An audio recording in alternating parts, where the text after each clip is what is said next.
Bagel dogs. Homebrew for life. Yeah, Trent's in the thumbnail right there. That ain't bad. 3,000 views for a Homebrew for life cooking video. No, this was a great day. This was a great day. Don't watch that right now. People, put that on your radar. We got 54 people here right now.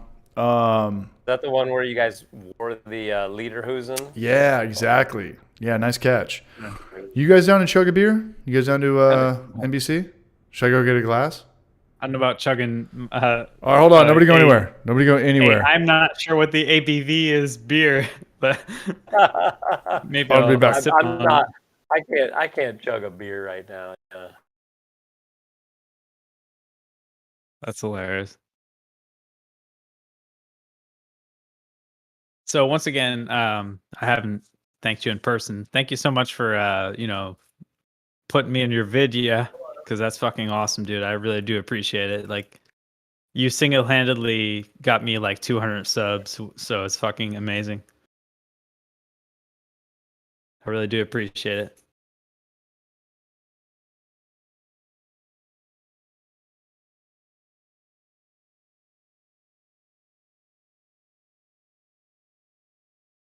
Gnomes of Billy Gibbons of beer.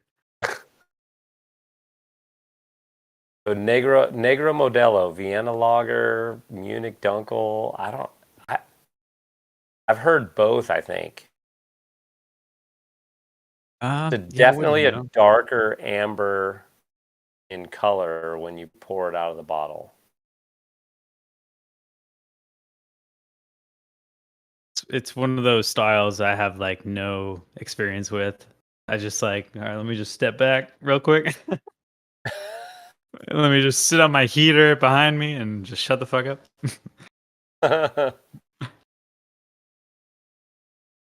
Yeah, I literally have like no clue about that. I don't know. I've been I love a good like Mexican lager or Negro Modelo, which whatever it is, Vienna lager. But I made an international amber lager, and I've found that flaked corn. I love flaked corn in my beer. So, speaking of corn, so Birakoy, who's in chat, he's planning on using a corn called Blood Butcher, which is like bright red, but not only that, he's growing it himself, which is absolutely amazing. That's cool, dude. Yeah. Who's chugging a beer right now? Brian, you said you can't? Sorry. Not me. Yeah. No, I'm out. One more beer, Brian, or is that it for you, bro? I can do one more, but I got to go get it. So. Well, go get a beer. Do your thing, man. We don't have to chug it. Yeah. But I'm going to do, I've got one Yingling left. Is Yingling the best Pilsner? Hey, so what's I up? made it's an international amber lager, I think, is what it is. And that was the first amber beer lager. I was drinking. It's good, man. Original amber like lager. But if you were to classify this, I would just put it at, I mean, it's not, you wouldn't put it in a malty or an amber section. You'd put it in a lager vibe. It's got to be the best. What color is it? I've never had a Yingling, I've never had the original Yingling, but I thought it was it's a little, I thought it was it's a little, It's pretty good. I will say that, man. It's pretty damn good. Like, it's for the price, you know, it's hard to beat. pretty much, You can get like a rack of that shit for dirt cheap. Well, not Like, only no that, joke. what's the Yingling that comes in the yellow pack? Oh, I don't know. There's a Yingling I'm gonna out go there. grab one. Yeah, go grab one. There's a couple of Yinglings out there. They have the Hershey Porter. Yeah, They've got Black and Tan, which that's a kind of a specialty one, but that one's really good. and Have you for ever had the- that one, Siege? No, but I think I just saw that. All right. I think I just saw that at Food City. That's where I go to shop out here. It's not Albertsons. It's not Safeway. It's Food City. Yeah, I was gonna ask, was that the one we went to? No, that was like the actually super a nice liberal. store. I gotta be honest. Yeah, that was like the place where everything's 3 times the price. Okay, so everyone Yeah. pretty much drinks the traditional lager, and then they've got the light lager, which is competing with like Michelob Ultra. Oh, I saw their Oktoberfest. That's what I saw. They've got a lot of didn't even know they're beers, making man. See, but here's what's stupid. They have a premium light. They got a porter. Bingo Fizz. Let me put this in the chat.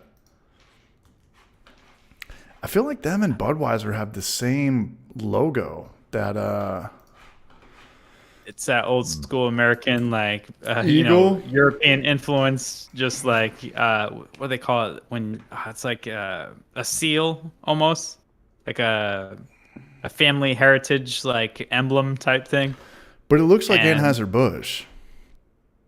Yeah. I mean, a lot of those were very similar actually, but like it's almost like a family crest. That's what I was like trying to look for the words. And their names are Yingling. Dick Yingling, Wendy Yingling. I didn't know that. Oh yeah, it's like fifth generation, something like that. Like it's the oldest family-owned brewery in America. Purchased the brewery from his father in 1985. After running his own beer distribution, he vowed to keep his family's brewing legacy going. Has done through some modernization, expansion, focus on sales and growth. Shout out to this family, man. Everybody, go to the website and click on the About Us. Everybody's name's Yingling. I'm sure, if you put these guys in the same room, they'd all fucking hate each other, and their ex-wives and shit would be freaking out and screaming. But, hey, as far as PR goes, these guys are top notch. But for whatever reason, they cut it off at Texas. New York, Florida, Louisiana, Arkansas. It used to not be available in the Northeast. You'd have to go to New Jersey to get it. And believe me, I know people and myself that, because I was on like other trips, I was like, all right, now's my opportunity to buy their beer. It was definitely a thing. Now it's just readily available, which is awesome. But, Because So they do the that fact because that they don't want to be like Budweiser. They don't want to be in every single shitty store, every gas station, the Podunk Desert.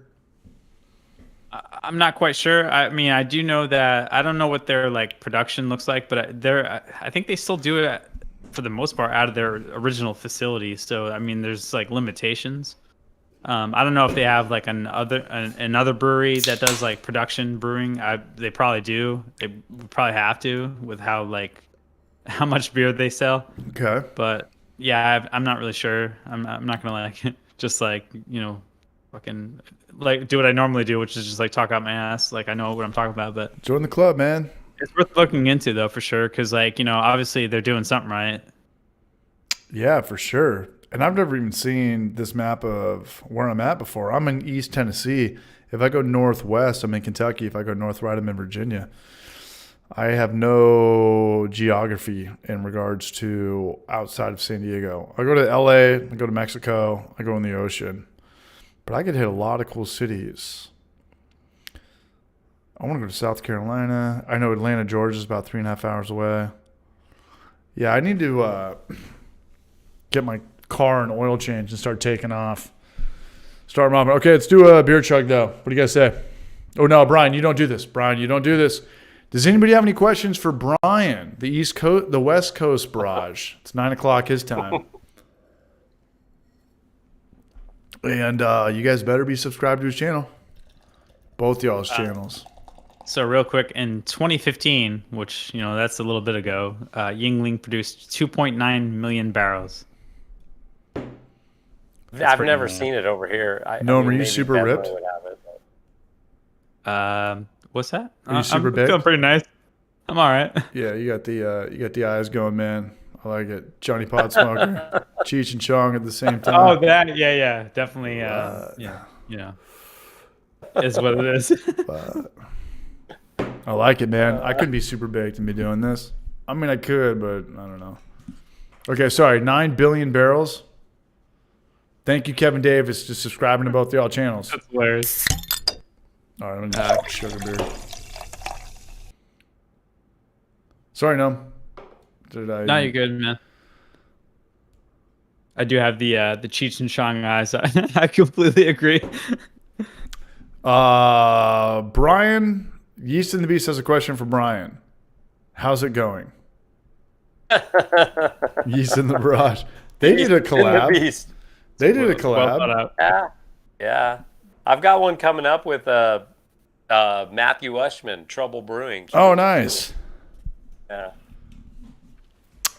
He's been kind of silent but deadly. He's putting out a little content here and there. He's on the Clawhammer vibe. Yeah. Yeah. Brian, did you ever talk to Kyle about getting on the electric side? The other side? Emmett hit me Zach up, Pearson, and they my are man. actually sending me. They're actually sending me a 20-gallon. It's supposed to be here 20 on the gallon. 4th. You're getting a 20 Yeah. gallon? Oh, Jesus. Yeah. So Do you have the 240 set up?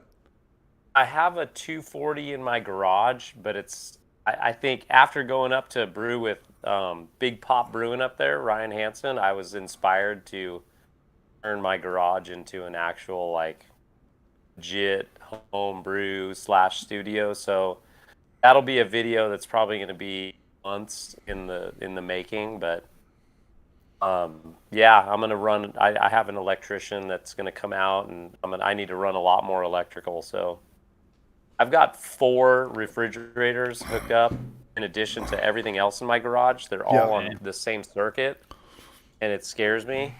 So I need to do a lot more electrical in the garage, and yeah, but I'm gonna do a full-on legit home brewery build in the garage. Can't wait, man. Can't wait for your content. Yeah. Yeah. It'll be fun, man. It'll be fun. That one's gonna be quite a while in the making, though. So. Are you you got the blues? You feel like getting burned out or stopping or trying to question what am I doing, or are you past all that? No, Just I having mean, fun. I just, yeah, it's fun, man. It's fun. I like doing it. I like doing it. It gets a little bit hectic sometimes when you're trying to make beer and do the kid stuff and all that, but I just try to take advantage of my winter break and then summer break and just get a lot of stuff done over those times, and then that way I have like a little bit of content that I can work through. And you're on dawn patrol. A lot of your brew days you're up at what, about 4 a.m? I do wake up pretty early, yeah. Even when are you brewing more now? Teachers get summers and winters off, or are you brewing the same amount the other 9 months out of the year? I'm trying to pump out a few brews over this break. So we get 3 weeks off here. So I'm trying to do like 1 beer every week. Trying to brew once a week? Yeah, trying to brew like once a week over these 3 weeks, and then that'll get me, because I don't really push myself to put a video out I try to do every 2 weeks. I don't push myself to try to do every week. If it's there, it's there. It's not feasible with. Right. Yeah, I mean, beer takes a while to make, and I'm not. I want does. to make good beer. I don't want to make crappy beer just to get a video out. So Rushed it, yeah. That's how I don't want to rush it. Yeah. So I take my time. If I get a video out every 2 weeks, I'm stoked. If it takes me longer than that, then it takes me longer than So that. be it. Yeah. Yeah. I like the style. I like the organic vibe. Don't put pressure on yourself. Don't think you've got to wake up at this amount of time and put out or brew every single week, every single day. Find that time off and just enjoy your hobby. Do what you love. It's fun, because it's still, at this point, it's still just, that's what it is. It's a hobby, it's a lot of fun. So, Do you have we talked about this a little bit on the podcast, but do you ever kind of toy with the idea of opening up a brewery or being a consultant or a silent partner? that would be, yeah, it would be pretty cool. So they've opened up a brewery in town here, and I talked to the owners of it recently, and they were like, "Hey, do you ever want to do like a collab or something?" And I'd be like, "Well, yeah, that would be awesome. Go brew on a full scale, I think it's I think they've got a 7-barrel system, so that would be pretty cool. But at this point, I love my job teaching too, so I don't know if I'm ready to give that up. So Right. I mean, there's a lot of sacrifice to do it, and Short Circuited Brian kind of had the same thing, where I think he's probably early to late 50s, and he said he toyed around with the idea 10 years ago, and he was like, you know what, I've got a good job, good salary, health insurance. Like, you have to really sacrifice a lot to go for it. And not only, I always think, I think of know, it this way: like, I'm gonna stay in my career until I'm able to retire. Then when I retire, I'll probably go do something in the beer industry, as a side gig, just for fun. so what's I don't want to make it ideally, would you, as far as putting out YouTube content goes, like I think we're kind of all on the same path as far as like anything beer related is fun, right? Like if you could go anywhere and film it and put the camera out, showcase cool things, good people, good beer. Like as far as being a full-time YouTuber, is that ever kind of in the back of your mind, or? I mean, you've said it before too, like homebrewing related content, like Right. that's I don't know how you do it. I mean, full time is hard. I don't know if it would happen in the homebrew industry. I mean, I don't know. yeah, I mean, long story short, the viewership just is not there. There's a lot of rad people. Too small. We're just too small. And I made a point about that in a video where I was talking about, there's like yo-yo and jump rope channels out there that have 500,000, and there's people out there that are fishing, which is crazy to me. Like, who would ever want to watch somebody fish? And they've got millions and zillions and billions of followers. Yeah. But the Bass Pro Shops thing is like way 1,000,000 times bigger than homebrewing. No, I work from 6 p.m. to 1 in the morning. I pour drinks. I'll probably do this for the rest of my life. I kind of have to, Brian and Noam. I mean, Noam, you've seen my work, or you've come into the high wire. Like, it's work, but it's also like not work, Like, you can just kind of shut off and kick it in autopilot, and I could, like a monkey, could pour drinks. I remember telling you, I was like, I feel bad because, like, I'm at your workplace and we're like observing you like you're a fish in an aquarium. You're like, dude, I poured beers. It's not a big deal. Here, what's your ID? This and that. Oh, and the occasional I'm like, guy. all right, fair enough. And the occasional guy wants to argue, or he wants a cocktail, or this and that. And it's the best. This is the best advice I could ever give to anybody. If you ever want to not chase your dream or do something, wait tables, pour drinks, or bartend, because you're going to make $30 an hour working from whatever, 5 o'clock to midnight, or I work 6 p.m. to 1 in the morning, and you have all of your day still wide open. So you could do whatever. You could do construction. You could take care of your kids. You could nanny. You could chase that dream. You could write a book. You could hit the weight room. You have all of the day. You could go do laundry. Go hit USPS. And I used to do construction and then pour beers at night, and that was stressful. Like, to do construction and then go deal with customer service, that was like one of the probably more stressful times in my life. So I thought, like, if I could do that, I could do anything. So I go back to work tomorrow. I work from Thursday to Sunday from 6 p.m. to 1 in the morning. And then I have literally all my days off. And that's kind of how I do it. Brian, to answer your question, like, all my daytime is just geared towards YouTube. I definitely make more money pouring drinks 4 days a week, and it gives me health insurance. That's kind of the big one. That was kind of like the big deal. And I'm trying to buy a house. So I'm trying to put as much W-2 money together. But if anybody ever wanted to do like any form of entrepreneurship, step one is wait tables or bartender, pour drinks or bar back or whatever, because you're going to get tips. Tips will always be more than hourly wage, and you still have your daytime. That's how I do all my bullshit. To answer your question, Brian, that's how I do it. Like if I work construction all day, Brian, if I woke up, at 6 a.m, I was hammering nails and doing demo or finished carpentry or whatever. When I get home from work, I am not editing. No way am I editing. You tired? Yeah. Yeah, I mean, you would have to be. I'm just the type of person where I couldn't do it. But I could wake up at 10 a.m. and I'm like, I have 6 hours before I have to go to work. Sometimes 8 hours. Like, let's clean up. Let's organize files. When am I really going to play Breath of the Wild, Zelda for 8 hours? Sometimes that happens.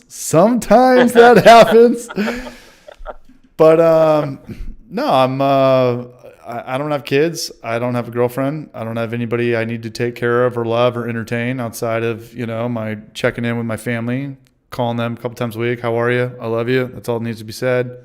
Or sometimes we talk for 45 minutes. So that's why. But yeah, if I had a traditional 9 to 5, I'd probably be making less money than a server for starters. Maybe, I don't know. But when you get home from 9 to 5, you're like, dude, I just want to watch TV, crack a couple of beers, get that shower in. So I don't know. That's just kind of how I set my life up, where I could. I mean, Brian, we're not going to make $1 million on YouTube. It's never going to happen. But I love making YouTube videos, and I don't know if you guys get the same vibe as I do. I know when my paychecks come in, I know I get paid twice a month. There's no better feeling than uploading a YouTube video and just throwing that Hail Mary up. That's better than getting a paycheck. Like, how is this going to be received? Like, do you get that feeling? Is that a really good part of your day? Yeah. Well, I was stoked because that not my last video, but the video before, you said it spiked. All of a sudden it got picked up. Yeah. In the algorithm or whatever it is, and that thing just took off, and I'm like, dude, that video has made me like $150. Like, that's cool, dude. That's cool. I'm like, that's sweet. Right. And it's it's calculated content. It's not cringe. It's not just like a selfie with a shirt off on TikTok or Instagram. It's like, this is something people really wanted to see, and it made their day, their situation better. Well, and I mean, at the end of the day, you guys know how hard it is. Like, making a video is difficult. There's a lot of work that goes into it. I mean, I spend brewing a lot of time. Brewing beer is difficult. Yeah, brewing beer and then editing and all that. I mean, it takes work. It's a lot of hours. Right, and we're all one-man shows. Cool. Yeah, I mean, who's got a right-hand man? I'll have my kid.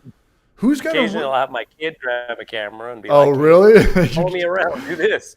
Are they old enough to know that, like, if they drop it, like, they're going to catch a serious ass whooping? Oh yeah. My oldest son is 13, and so he went with grandma, and that was my Christmas present, was beer. He bought me. Awesome. Grandma bought me. Awesome. Beer. Awesome. So they know what I like. What are you rocking these days?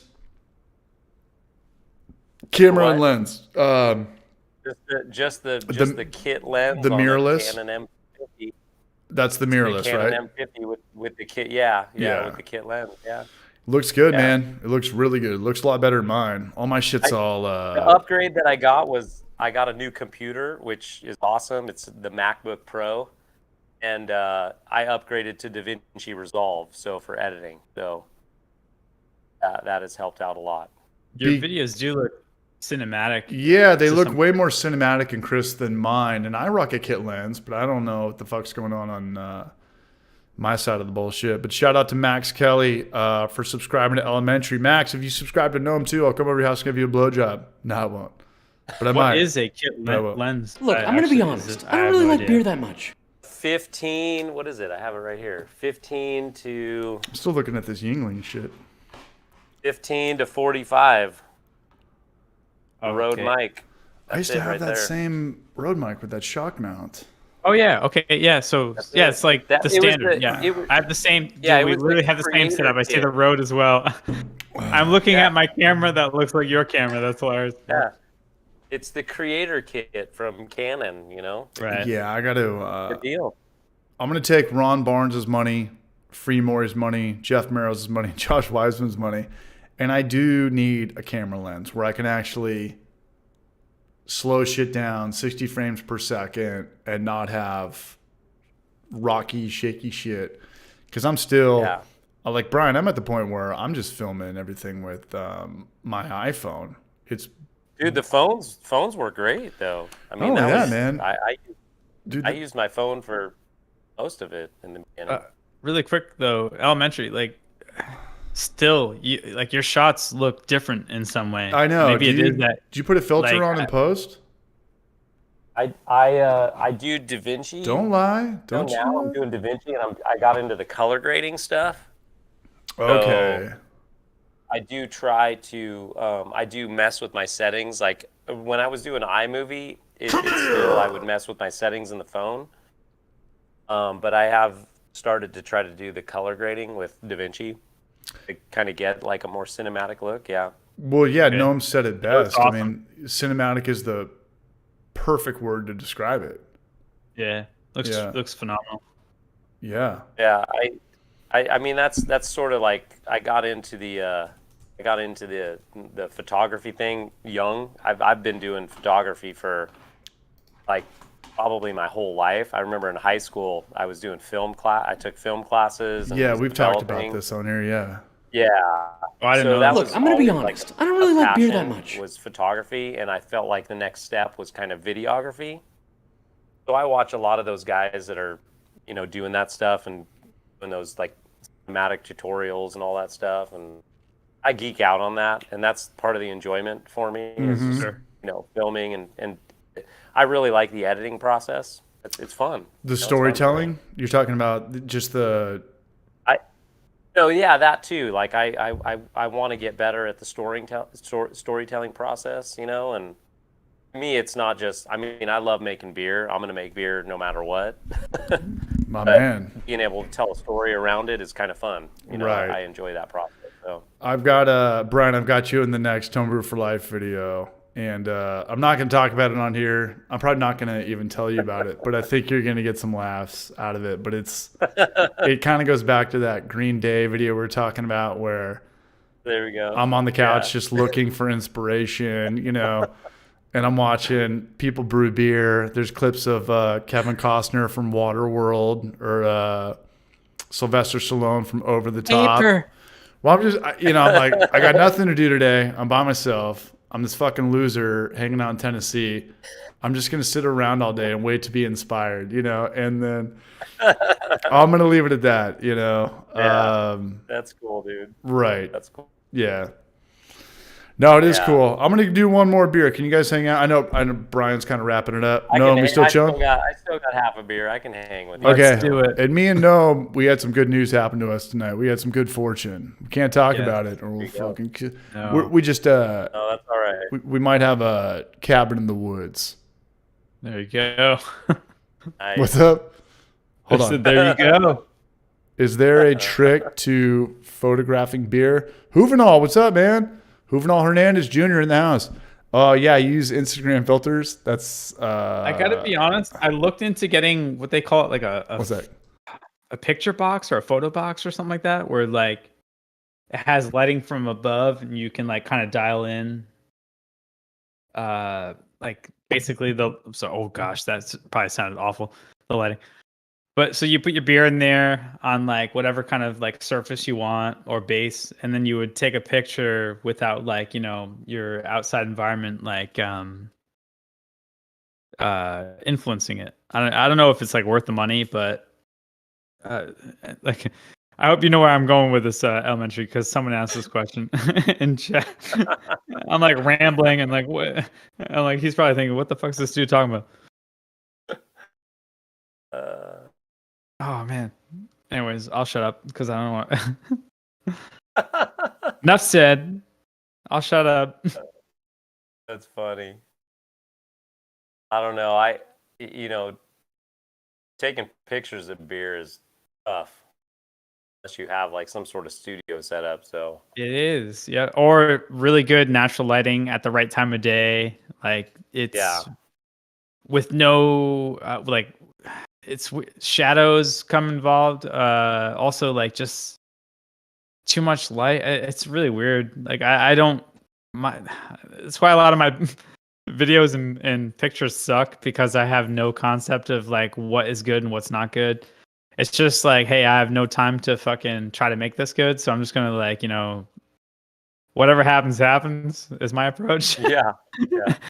Like that is literally my only option, so it is what it is. But I don't know. Yeah. It's hard. Photography's, especially taking pictures of something just like beer in a glass. It's all about like having your backdrops and all sorts of stuff. So it's super tough for sure. Right. You guys you and Casey have something going on then, or you got some good news today? Yeah. It's just we can't really. Can't share. Yeah. I get it.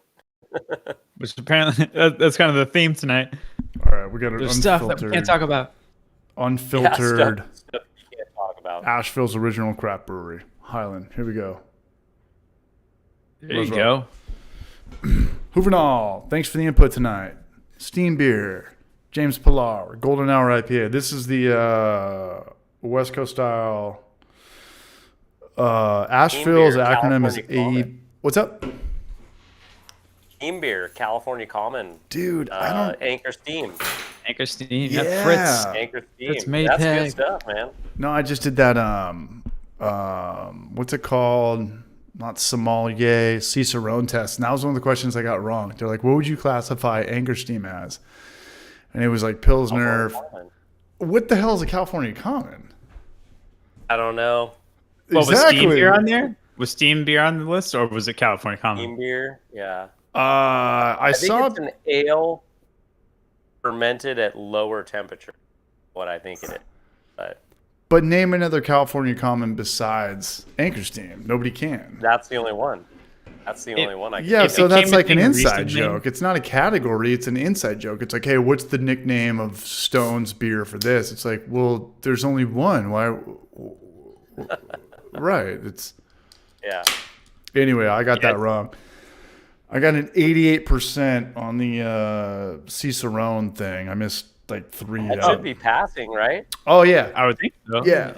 And dude, half that test is such bullshit. Half the test is such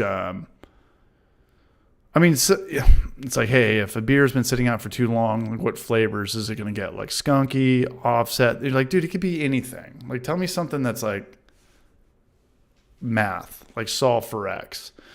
But I don't know.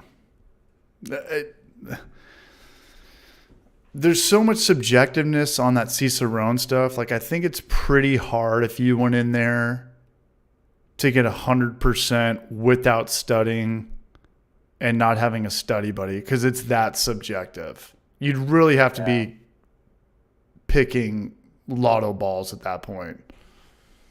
I don't know. Shout out to Highland. Yeah, Max Kelly knows what's up, man. We're doing an AVL.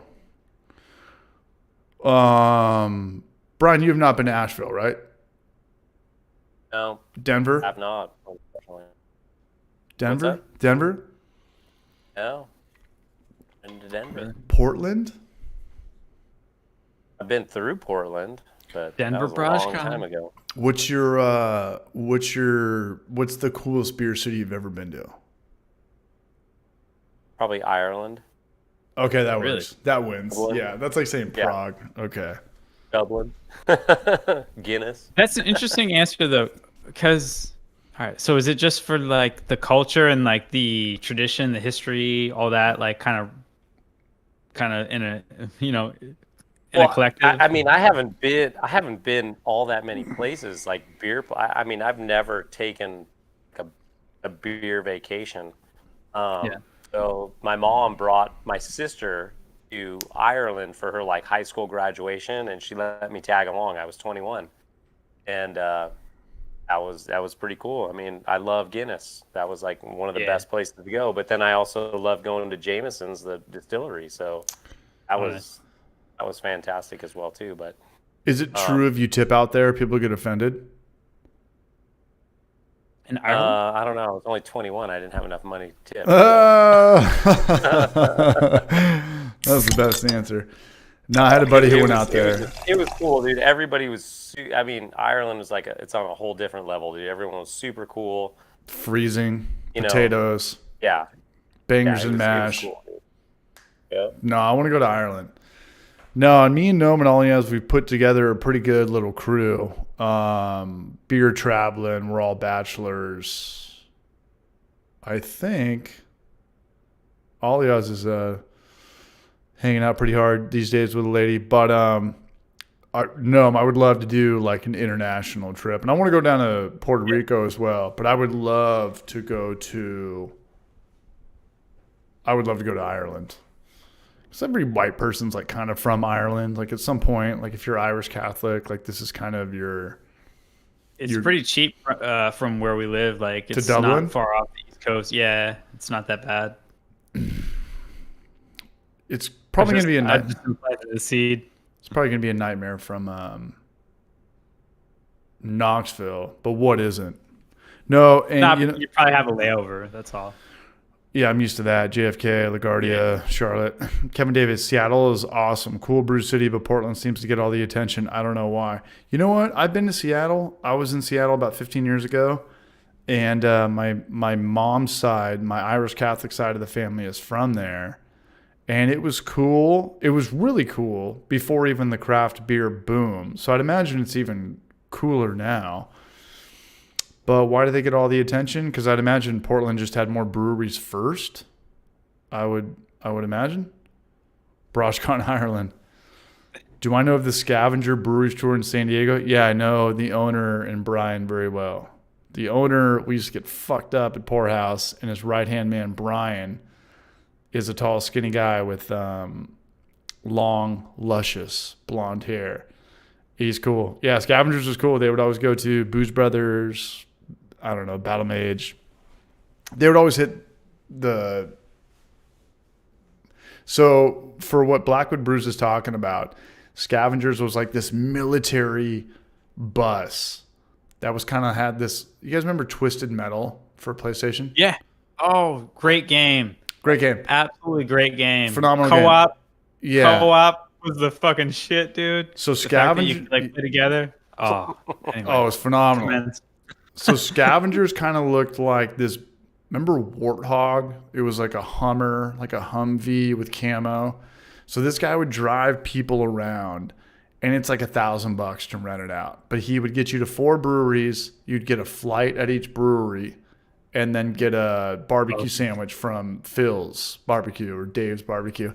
But they would come into our brewery every single, at least Saturday, maybe Saturday and Sunday.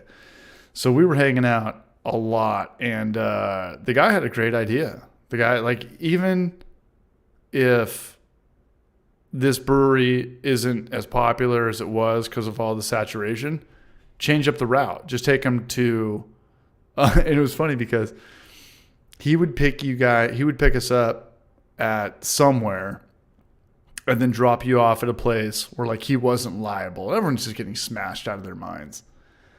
So he could drop you off and you could still get in your car and, like, get a DUI going home. But, like, he was off the hook. He's like, I picked you up here. You guys gave me your $1,000. You rear-ended a cop, you know. Not my problem. Not my problem. No, Scavengers was cool. Scavengers was the shit. Brian and fuck. The guy had a great idea though.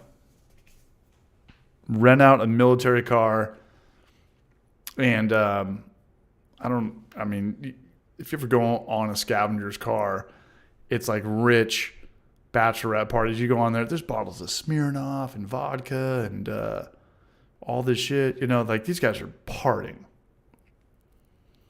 Went to Bitter Brothers in San Diego. Wasn't a fan. Is that Bitter Brothers or Booze Brothers? All right. Tijuana, this and that. We got picked up at the train depot. Blackwood Brews. He knows what's up, man. Yeah, that was downtown. Don't mind me. Well, what do you guys say, man? You guys want to do Another one? final lasting words? Okay. What do we got? Brian's out. Any last words? I'll have to pass on that. But No, let's wrap it up. We're 3.5 hours in. This is 3.5 hours, really? Dang. Goes by quick. It goes by very fast. Or It is was Bitter Brothers. Yeah, you guys got any words? Subscribe to the channels. Check out beers. What's going on your guys' end? Nothing new, man. Yeah. All right. know. Definitely a very Stay known tuned, thing I to say. guess. That's I what I don't love know. There's a knowing for. whole lot of there's a whole lot of nobody's sharing anything. Well, I mean, I just Top transferred secret information. Oh, that's about it. Sorry. I No, didn't this mean is to this is a great stream. I got you guys on. We had Martin show up from the Good Homebrew fun. Challenge. That was Thanks cool. for having me on. Anytime, man. Thanks for having me on. Yeah, subscribe to Gnome, subscribe to Brian. Big shout out to anybody who's here right now. Much love. We should keep this up, right? Nothing needs to be edited or come down. Even when Kyle was talking about buying Brulosophy and Brew Cabin's businesses off them, like we could keep that up. Ron Barnes, man, thank you. Much love. Free Maury, Jeff Murrow, Josh Wiseman. What do you guys say? Let's get out of here. Up Sounds to you. good. Let's get out of here. Dome, I'll hit you up. We got some itinerary to talk about. But I'll be up for a little bit. Posted, right? Keep us posted. Yeah, we got to put something together. But yeah, man, I love this as the last stream of the year. It's been a great 2021, 2022. What year is it? We're coming in 2023. Let's keep it going. Let's brew. Let's right. chill. Let's keep hanging out. Let's talk and keep pushing the passion. For sure. 47 more. All right, I'm going to shut this down. No, I'll text you here in a little bit. But Brian, Sounds man, good, thank man. you so much, man. Have a good night.